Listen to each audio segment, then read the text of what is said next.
who like the warm Midlands weather. But before that, do you recognise this voice from the past? Oh, hello. Now stay tuned, viewers, for a bit of class on Midlands Today. Oh, it needs it as well, doesn't it? Let's face it, a bit light relief. Yes, we all need a bit of light relief once in a while. Now, he was one of Britain's favourite entertainers, and his face and voice were known to millions. Now, a vivid and award-winning portrait of Kenneth Williams, perhaps best known as the star of the Carry On films, has been brought to the stage. And as Nina Nana reports, it's all thanks to a Birmingham actor's obsession with the man. Oh, hello. Hello. I'm sorry. Oh, no, I couldn't. Please, don't ask me. Well, all right, since it's you. No, stop messing about. No, please, don't ask me. I don't like doing it. No, that's your lot. Kenneth Williams is alive and kicking in the shape of actor David Benson. Yes, I did know Noel Coward very well indeed. That's a very good question. Yes, we used to discuss our buns. Oh, and he was a fellow sufferer. Yes, he was a fellow sufferer. He used to say to me, my dear fellow, an absolute martyr to the hemorrhoidals. The hemorrhoidals, yes, I can't shift them for love or money. He never met the man, but his play, Think No Evil of Us, My Life with Kenneth Williams, details the only time their paths actually crossed, when Benson was a 13-year-old schoolboy. Stand up, David. Go on, stand up. Let's all have a look at it. He's written a story, The Rag and Bone Man. This story will be read at 4 o'clock this afternoon on Jack and Ori by Kenneth Williams. It was really after he died that I became interested in him, because I think often somebody dies and you suddenly realise that you're never going to get a chance to tell them how good you thought they were. And you think, oh, I wish I'd written to them or seen them in the street and had said something to them. And he died, and I thought, well, I'll never have the chance. He researched his one-man play by reading Williams' old diaries and letters and listening to recordings. The result was an award-winning play which has been seen by packed houses and has won critical acclaim, not just for Benson's powers of impersonation.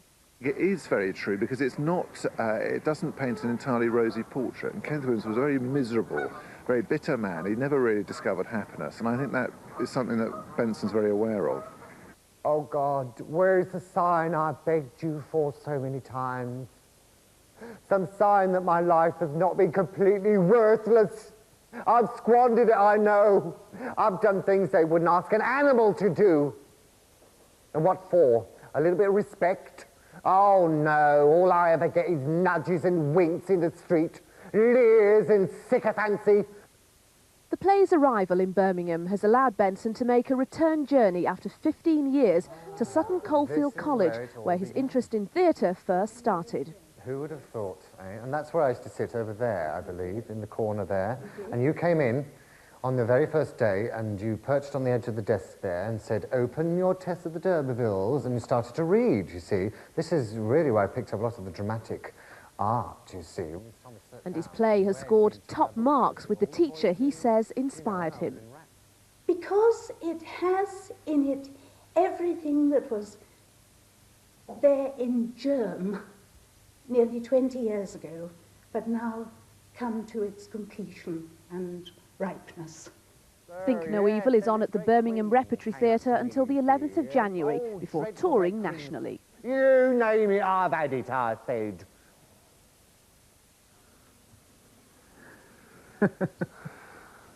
Football now.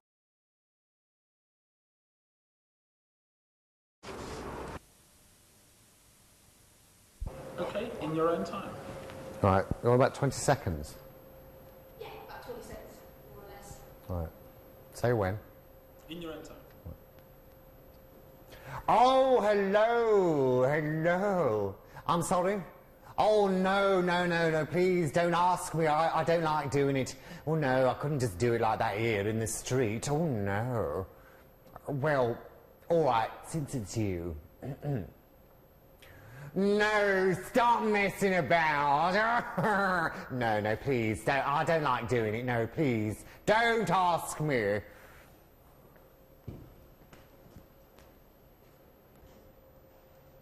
your own time. Right. Oh, hello, hello. I'm sorry. Oh, no, I couldn't. Please, don't ask me. Well, all right, since it's you. No, stop messing about. No, please, don't ask me. I don't like doing it. No, that's a lot. How long is this to be? Sorry. Right. Okay, in your own time. Yes, I did know Noel Coward very well indeed. I did, yes. We used to discuss. Oh, start again, sorry. Yes, I did know Noel Coward very well indeed. That's a very good question. Yes, we used to discuss our bums. Oh, and he was a fellow sufferer. Yes, he was a fellow sufferer. He used to say to me, my dear fellow, an absolute martyr to the hemorrhoidals. The hemorrhoidals, yes, I can't shift them for love or money. I've tried everything. I discussed it at great length in my book, Present Indicative. I said, oh, really? Oh, no, I don't remember that bit. No. But, of course, it was Coward who sent me to my proctologist, wasn't it, Jeremy? Yes, it was Coward who sent me to Mr. Mayhew. He said to me, my dear boy, all the stars go to Mr. Mayhew. All the actors, he has peered up the bums of a veritable who's who of show business glitterati. First time he saw mine, he said to me, my dear fellow, is there... Ah, he said, looks like you've been through the wars down there, yes, crisscrossed with scars and trenches. I said to him, well, Mr. Mayhew, I've had all the operations, you know. Yes, I've had them all. I've had the fistula, I've had the fistula, I've had the inflamed colon, I've had the spastic rectum, I've had the pharmagiles, I've had the polyp sausage. You name it, I've had it, I said.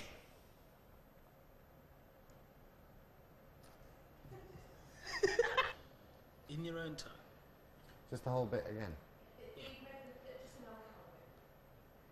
Yeah. Right. Yes, I did know Noel Coward very well indeed. Yes, it's a very good question. Yes, we used to discuss our bums, you see. Oh, yes, well, he was a fellow sufferer, wasn't he? Wasn't he, Jeremy? He was a fellow sufferer. He used to say to me, my dear boy, I'm an absolute martyr to the hemorrhoidals. Yes, I can't shift them for love or money. I tried everything. I discussed it at great length, you know, in my book, Present Indicative. I said, oh, really? I don't remember that bit. I must have skipped that chapter. Yes. But, of course, it was Coward who sent me to my proctologist, wasn't it, Russell? Yes, Coward sent me to him. He said to me, my dear boy, all the stars go to Mr. Mayhew. Yes, they all go to Mr. Mayhew. He has peered up the bums of a veritable who's who of show business glitterati. The first time he saw mine, he said to me, Mr. Mayhew, he said, my dear fellow, looks like you've been through the wars down there, yes. Looks like the battlefield of the Somme down there, crisscrossed with scars and trenches. I said to him, well, I've had all the operations, you know, Mr. Mayhew. Yes, I've had them all. I've had the fistula, I've had the inflamed colon, I've had the spastic rectum, I've had the pharmagiles, I've had the polyps, I said. You name it, I've had it, I said.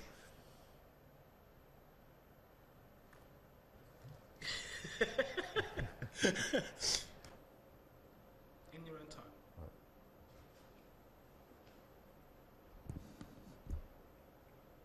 No, wait, let me see. Oh, God, where is the sign I've been looking for so many times? No, let me start again.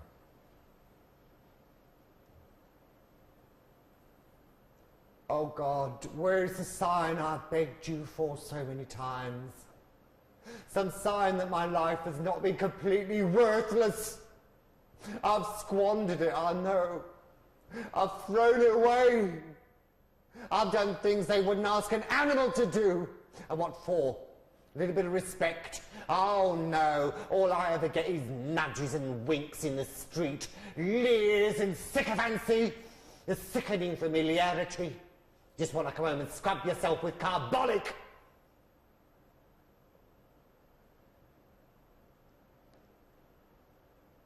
That's what... In your own time. Oh, God, where is the sign I've begged you for so many times? Some sign that my life has not been completely worthless. I've squandered it, I know. I've done things they wouldn't ask an animal to do.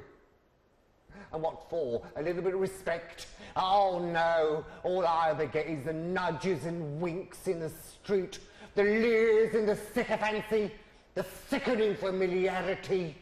You just want to come home and scrub yourself with carbolic.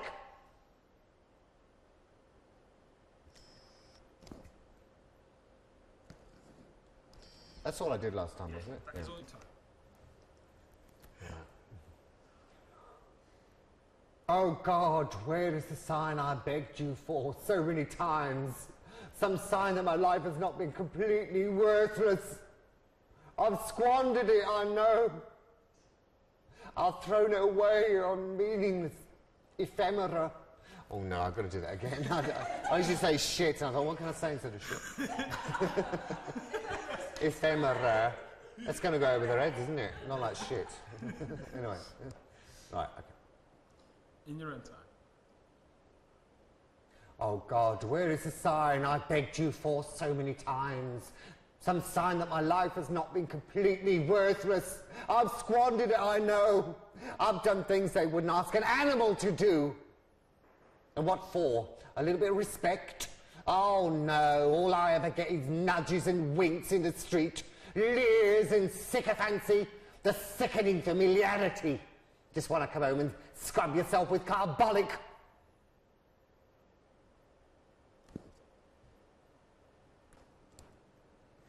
Okay. So this great queen came up to me, you see. Oh, dreadful great queen, great red face, an ill-fitting toupee, you know. And he told me he knew Maggie Smith. I said to him, well, my dear fellow, I do know Maggie Smith very well indeed. Oh, yes, she's an old and dear friend of mine. I said to her, Maggie, have you ever heard of this great queen, have you? You ever heard of this great queen with the ill-fitting toupee? She said, no, Kenneth, I've never heard of him. No, he's not one of my friends, Kenneth. Mr. One of your friends is not one of my friends. I said, no, he's not one of my friends. He said he was one of your friends, Maggie. That's what he said, he was one of your friends. She said, no, Kenneth, he's not one of my friends. I said, oh, well, I said to this great queen, I said to him, she said she'd never heard of you. He said, no, well, she wouldn't have, you see, because I had to change my name. Yes, I had to change my name 3 years ago because I was caught engaged in an act of gross indecency with an Irish labourer in the gents on Kilburn High Street, and the shame nearly killed me mother. I said, why, your mother wasn't down there with you, was she? I did, yes, laugh, and then he bought me own beer. Anyway, yes, don't talk to me about that Kay Alexander. Bloody Kay Alexander. Oh, yes, I've heard a few things about her. Bumbling Betty. That's what I call her, Bumbling Betty. She can't get her words out. No, it's a disgrace. Absolute disgrace. People they employ. Still, she's better than that Tom Coyne. Oh, yes. Don't talk to me about that bloody Tom Coyne. We all know about her, yes. I've heard all the stories. Bloody Tom Coyne. Yeah. In your own time. Kenneth, you have got nothing to complain about.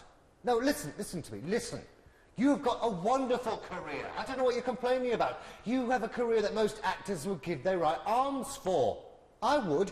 You're a star of stage, screen and radio. What more do you want? You know, you go on a chat show and as soon as you open your mouth, people fall about laughing. Their faces light up when they see you because you're loved.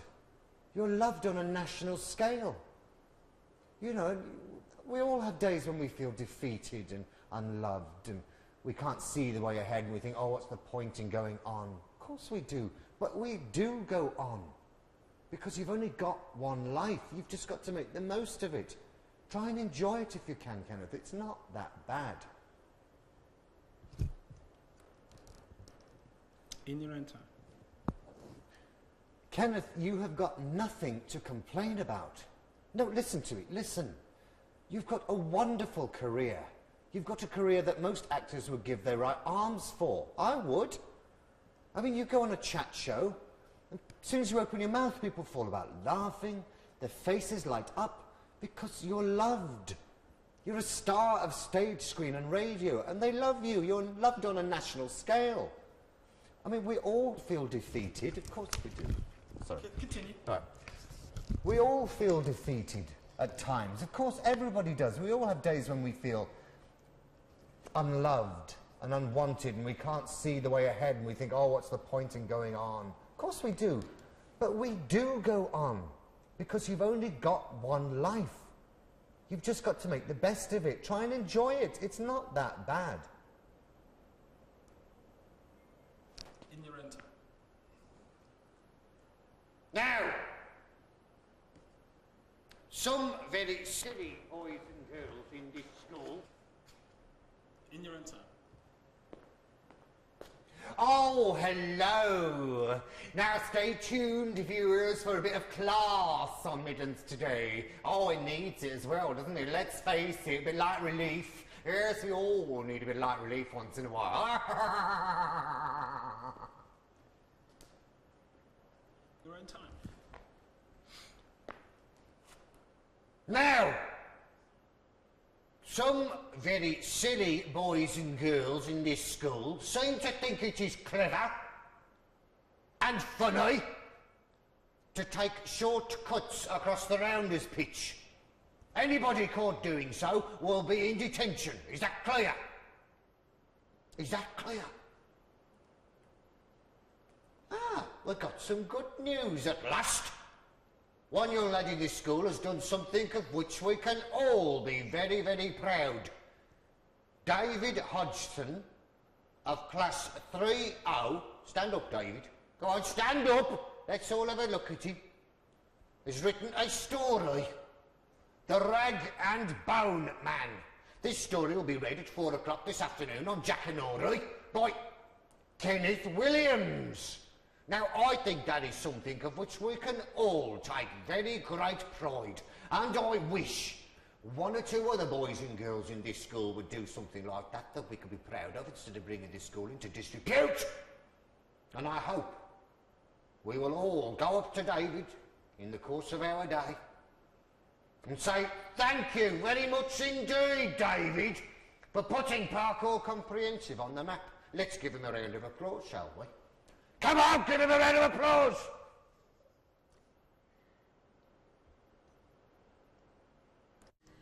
Okay, so David, you never met Kenneth Williams. No.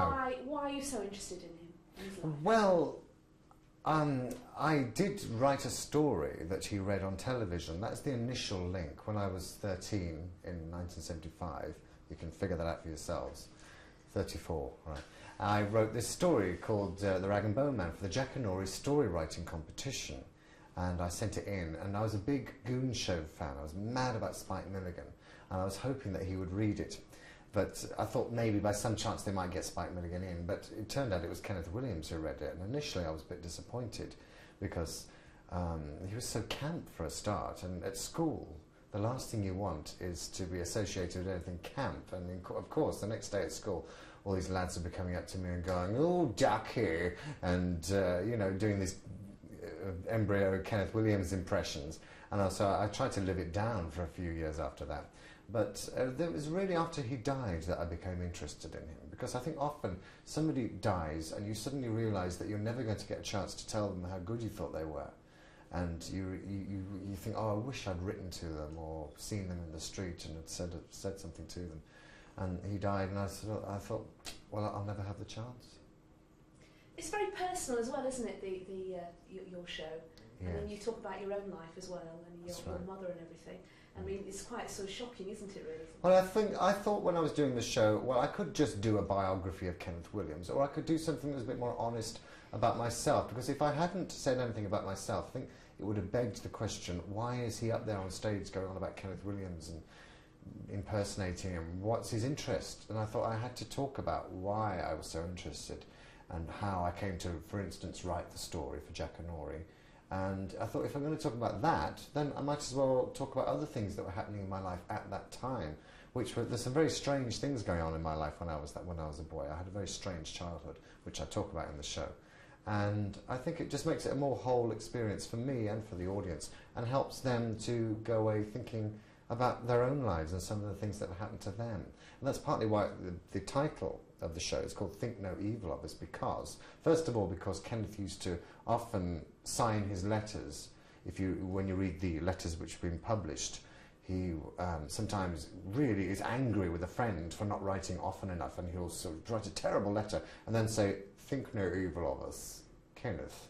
And I thought it was very nice, because it shows that people are not just bad or evil. We sometimes think, oh, they're terrible, but people are just frail human beings trying to get by in the world and trying to make sense of it all. We all are, and I think that's what I wanted to show in this show, that Kenneth was sometimes not a very pleasant character, but he was very human as well, and I think we can all identify with that. What did you base your excerpts on Kenneth's life on? I mean, books, letters? Well, I decided right from the beginning that I wasn't going to quote directly from any of his writings, or really anybody else's writings. I wanted to write something that was original, in the style of. So when he's telling all these stories, they're all things that I've made up, and I've sat down, I've tried to think of him as a character rather than as a historical figure with dates and facts attached. I don't talk about all those stories that we all know about the Carry On films, because that's interesting, but I thought it would be interesting to do something different. And also, I wanted to write a show that you could come and see even if you've never heard of Kenneth Williams. And it's interesting that there's been one or two Americans and some European people who've come to see the show, and they've told me afterwards that they've not heard of him, but they were very interested and they thought he was a fascinating character. And they said to me, where can we find out more about him? And so I was very pleased, because that's exactly what I wanted to achieve. Now, what in general have people made of your interpretations of Kenneth Williams, and maybe people who knew him, met him, worked with him? Well, it's interesting that a lot of Kenneth Williams' friends have been to see the show. Not so much his professional friends from showbiz, although there have been one or two in, like Barbara Windsor, but who loved it very much, actually. But a lot of his friends who he knew in the outside world, who were not in show business, came to see the show. And they told me that it was very accurate, that it was just like what it was like, say, being in a restaurant with him. And so I suppose, I was very pleased about that. I thought, good, obviously, the research I did, because I did a lot of research into his life through reading the diaries and the letters and other sources, and listening to tapes, recordings, all sorts of things, and picked up lots of details about him. So even if I didn't use them directly, it all fed into the characterization. And obviously, people... I think it's wrong to say that it's an impersonation of him. It is a character study. And I don't look like Kenneth Williams, although if you do the face, you see, you're like that, you see, people in a way want to see him there. It's like a good impressionist like Mike Yarwood or Rory Bremner. When they do the face, it doesn't look like them, but there's enough there to suggest the face and the voice. And so people actually see them there, see the person there. And I think it's the same with me. I don't look like him, and I can sound like him, but it's enough that people can actually visualise him there. And I think that's what happened with his friends. A lot of his friends came along, I think, because they wanted almost to be with him again. That's what they told me. And so I was very pleased, I was very touched by that reaction that I had from them. Has it helped you writing, performing this play? Has it helped exercise any demons? Yes. Well, somebody came up to me after one of the performances and said, you make yourself very vulnerable, don't you? Talking about all these things that happened to you, and very honest. And I thought about it, and I thought, well, no, it's actually the pain that you keep inside you. Do you want me to do it again? Because I just hit the mic, didn't I? Yeah, let me just start that again. Hang on. Do you ask me that question again? All right. Okay. What was it? Okay. Your own time. Do you want to push that door, because it might start? That's it. So has it helped you in any way, writing and performing this work? Well, somebody came up to me after one of the performances in London, and he was very moved by the show, and he said, you make yourself very vulnerable, don't you? Isn't that very dangerous to expose so much of your pain on stage? And I thought about it for a while, and I thought, well, actually, it's the pain that you keep inside you and that you don't express that hurts you. That's what makes you vulnerable. If you actually just say everything about yourself and you have no secrets at all, then nobody can hurt you. There's nothing, you have no fears in the world. And so that was something that has taken me a long time to find out, really. I've spent the whole of my life learning that lesson, and now I'm really putting into practice in the show what I've learnt about just being alive for 34 years. And So I would say to anyone, get rid of, confess, or as Kenneth would say, purge yourself. Yes, purge yourself. You see. Would you do you think there are things that come out in the play that are going to surprise a lot of people? Because a lot of people know the Kenneth Williams. They do know the Kenneth Williams in Carry On films, and that's their one and only impression of what the man was like. So do you think it's going to shock people? I think if somebody had only ever seen the Carry On films, they would be surprised by what they see in the show, because he was a very, very complex character. People who knew Kenneth very well indeed were astonished when they read the diaries, when they were published, at how really unhappy he was and depressed. And they would be astonished that he would be really very effusive during the day at work, and full of laughter and jokes and the life and soul of the party, and then would go home and write his diary and be absolutely morbidly depressed. And it came as a great surprise to even his closest friends. So I try and suggest some of that in the show, although it's not all doom and gloom at all. What I try and show in the play is how his private tragedy was turned into comedy, and why his comedy had that manic edge to it. He's constantly on something like Just a Minute on the radio or on the Round the Horn things. He would suddenly go, oh, I've never been loved. No, no one's ever loved me. No, it's a disgrace, and we'd all doing all that. And that was actually the real him. He was actually constantly wishing that he was loved more, and at the same time trying to push people away. Terribly complex. But I think I try and suggest some of that in the show, so that people, when they see him next time in a Carry On film, can say, all right, well, that's funny, but now we know what was behind it. What about being back in Birmingham? Because obviously Birmingham forms a very large part, doesn't it, of the work as well. I mean, references here, there and everywhere. And Mr. Brindley. That's right. Well, I think being back in Birmingham is a real... No, let me say that again. Doing the show here in Birmingham is really a very important thing for me. I left Birmingham, I grew up here, and I left when I was about 19, many long, dark years ago. And I always said I would never come back until I had something to show for myself. And so I'm very, very thrilled to be back here and to be really making my peace with Birmingham and finding out about it, meeting old friends who I hadn't seen since I left school 18 years ago. And it's been a really joyous thing for me, and I'm loving it. I can see how Birmingham has changed as well since I lived here, which was really in the 1970s. Birmingham's changed an awful lot. And it's a very vibrant place, and it's full of wonderful energy, and there's lots happening here. It's a wonderful place to live. I mean, everybody's saying to me, now that I'm touring, you must go and live in London. You have to go and live in London. And I'm thinking, well, I don't want to live in London, but I could imagine living in Birmingham again. It's a nice, civilised place with a wonderful mix of people, and it's great. And you find the Birmingham audiences sort of click into an awful lot of what you're saying? Oh yes, people understand. I mean, I've done this show in various places, in Edinburgh, in London. I even did a impromptu performance in New York a couple of months ago, just for a group of people there, friends. And all the references to Birmingham were still there, and the Birmingham headmaster, all that stuff, about Ward End, talking about Ward End and Sutton Coldfield. And they were roaring with laughter in New York, just the same as they are here.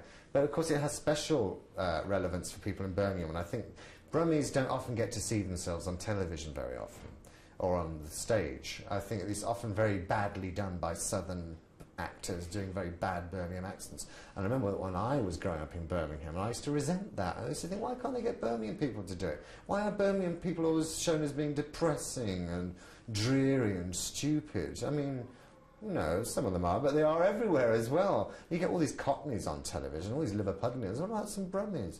So I'm glad to be able to set the record straight to a certain extent and show the other side, show a bit of real Birmingham. I hope people enjoy it. Okay, brilliant. Thank you very much. All right. That's lovely. Okay. Okay, so he's back today, and obviously he's not been here for 15 years. Sorry. What are your memories of David as a student? Well, David was a quite outstanding student, really, because he not only had considerable ability dramatically, but also the academic ability that made it possible for him to, well, be exceptional, really, I would say, so that from the very early days one knew that he was going to go somewhere, do something rather special. Did you think that this is what he would do then, write this play? And I thought he would write, and I thought he would act. And primarily I thought, of course, that it would be in the area of comedy, of humour, because from the very beginning, when he made us laugh, it was generous laughter, and it was born of a compassionate view of people. And also it had a sense, I suppose, of the tears so often at the heart of human affairs. It wasn't just raw belly laughter, it was on the rather large scale. And he's always said that you were one of those people who always had faith in him. I did, from the word go, from the word go. Yes. Did you always tell him that? Did you always say that you knew he'd go on and do something? I think I probably did, yes. Yes. Now you've seen the play. What do you make of it? It's in keeping with the David I knew all those years ago. It's the sort of thing that I would, not the sort of thing, no, that's not right. It's the thing that I would expect him in his maturity, in the fullness of time, to have produced. Yes. Why do you say that? Because it has in it everything that was there in germ nearly 20 years ago, but now come to its completion and ripeness. What particular bits of it will you always remember, really? Well, what particular bits could I forget? I mean, it's all wonderful, isn't it? For just portrayal of a human being as a living three-dimensional person, a real person, Mr. Brindley. Who could forget Mr. Brindley? Who could forget Mr. Brindley? He's in with Dickensian characters, I think, and Shakespearean figures one would never forget. But the whole thing, the whole show, for its profundity, it's both funny and very profound, I think. And does having pupils and then seeing their successes make your job worthwhile? Oh, yes. Yes, indeed it does. Yes. Would you regard David as one of the college's more famous old boys, or? Well, David is just a remarkable person, a remarkable actor, and a person with a remarkable understanding of human affairs, to my mind. Brilliant. Thank you very much. Right. Stepping out with my baby.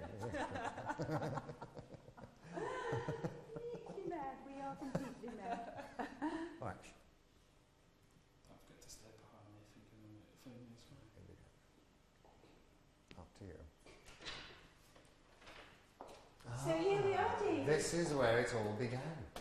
So many years ago. Who would have thought, eh? And that's where I used to sit over there, I believe, in the corner there. You did. And you came in on the very first day and you perched on the edge of the desk there and said, "Open your Tess of the D'Urbervilles," and you started to read, you see. This is really where I picked up a lot of the dramatic art, you see. Miss Thomas sat down and read the entire book to us, doing all the voices, you know, and I was enraptured from the word go. Oh, but you were a student, really. I was a student and you were a star.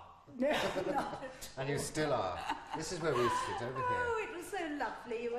I used to enjoy when you read. Reading in class was a nightmare. It was a horror, and I always used to stammer and stutter. David, But somehow here we were allowed to perform, you see. Yes, so I expected you to perform. I expected you to perform. But you were so good. I used sometimes to think, I mustn't ask David again. I mustn't leave someone else out. I was champing at the bit saying, I go.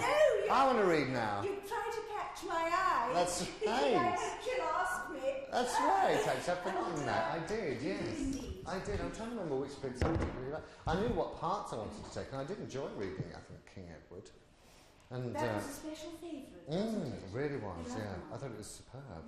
You loved tragedy except for the day that we came to a very moving part of the play. And there was a gurgle from that desk there. Do you recall? Well, yes, but there was a reason for that. Yes. But what happened? Do you want to describe what the reason was? Well, I'd had a driving lesson, you see.